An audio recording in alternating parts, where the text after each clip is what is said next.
کن لوگوں کی زبان جو ہے وہ کالی ہوتی ہے، یا کون لوگ ہیں جو فیوچر دیکھ سکتے ہیں یا خواب میں جن کو الہام ہوتے ہیں؟ دیکھیں، کچھ لوگ اسپرچولی اسٹرانگ ہوتے ہیں، وہ لوگ خواب جو دیکھتے ہیں ان کے خواب سچے ہوتے ہیں۔ کچھ لوگ شیطانی طور پہ جو ہے نا وہ بڑے ایکٹیو ہوتے ہیں، جادو جنات اور اس طرح کے جو ایون ریچولز ہیں اس میں بہت زیادہ انوالو ہوتے ہیں۔ ان لوگوں کو بھی کچھ خواب ایسے آتے ہیں، یا وہ ایسی پریکٹسز کرتے ہیں جس میں جیسے کہ حمزات کو اپنے حمزات کو مسخر کرنا، قابو کرنا۔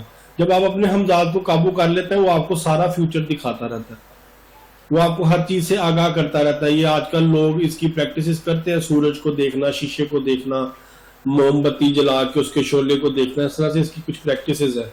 یہ پریکٹسز اس لیے کی جاتی ہیں کہ حمزات مسخر ہو جائے، اس کے بعد یہ فیوچر دیکھتے ہیں، فیوچر دیکھ کے اس کو بدلنے کی کوشش کرتے ہیں۔ یہ اسٹرالوجی کو اس لیے حرام قرار دیا گیا تھا کہ لوگ جو ہے فیوچر دیکھنے کے بعد اس کو بدلنے کی کوشش کریں گے، جو کہ غلط ہے۔ آپ خدا کے برابر آ رہے ہیں، قدرت کے برابر آ رہے ہیں، تقدیر کو بدلنے کی کوشش کر رہے ہیں، آپ قسمت کو نہیں بدلنے کی کوشش کرتے۔ قسمت اور تقدیر دونوں میں بڑا فرق ہے۔